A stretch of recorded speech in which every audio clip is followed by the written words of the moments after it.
கேட்காமலே தரக்கூடிய நாயகன் அல்லவோ நீ. இந்த உடலில் இந்த உயிர் இருக்கிறது, அதற்கு என்ன தேவை என்பதை அறிந்தறிந்து ஒவ்வொன்றையும் செய்கின்ற உனக்கு தெரியாதா எனக்கு என்ன வேண்டும் என்று? அடுத்து நான் என்ன ஆக வேண்டும் என்று உனக்கு தெரியாதா? அப்படிங்கிற அந்த ஏக்கமானது அடியார்கள் மனதிலே எப்பவும் இருக்கும். அதனால தான் போனால் இறைவனையோடு போற்றி புகழ்வதோடு அடியார்கள் நிறுத்தி கொள்வார்கள். காரணம் எல்லாமே அவருக்கு தெரிஞ்சு, நம்ம எதுவும் சொல்கிறதுக்கு இல்லை அப்படின்னு. அந்த நிலை வந்துட்டாலே ஓரளவுக்கு நல்ல பக்குவப்பட்ட நிலையை நோக்கி நாம் பயணிக்கிறோம் அப்படிங்கிறத தெரிந்து கொள்ளுங்கள். ஆனால் அதெல்லாம் விடுத்துவிட்டு நம்ம எதை தேடிக்கிட்டு இருக்கோம் அப்படின்னா, இங்கே மனிதனால் அச்சடிக்கப்பட்ட காகிதத்தை தேடி கொண்டு இருக்கிறோம். தேடி தேடி தேடி தேடி பெட்டி பெட்டியாக அடுக்கி கொண்டு இருக்கிறோம். அதில் என்ன பிரயோஜனம் இருக்க போகுது அப்படிங்கிறது தெரியாமலே.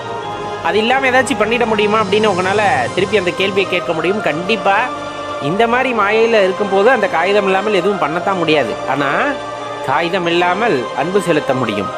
காகிதம் இல்லாமல் உண்மையான அந்த அன்பை இறைவன் மீது வைக்க முடியும். அதற்கு அந்த காகிதமானது தேவைப்படாது அப்படிங்கிறத நிதர்சனமாக புரிஞ்சுக்கணும். இப்போ சொந்த பந்தங்களுக்குள்ளே வேணால் நீங்கள் நினைக்கிற மாதிரி அந்த காகிதங்கள் பெரிதாக இருக்கலாம். ஆனால் இறைவன் அந்த காகிதத்திற்கு என்றுமே மதிப்பு கொடுப்பதில்லை.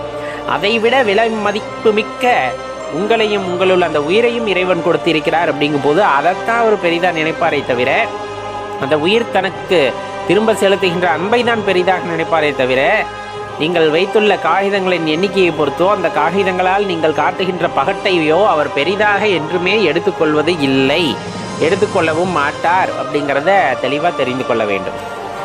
எப்போவுமே மனிதனுக்கு இருக்கின்ற அந்த மகத்துவம் அப்படிங்கிறது பிற உயிர்களிடம் காட்டுகின்ற அன்பு அப்படிங்கிற ஒரு விஷயம்தான் அப்படிங்கிறதையும் நம்ம இந்த இடத்துல ரொம்ப தெளிவாக தெரிந்து கொள்ள வேண்டியது இருக்கிறது.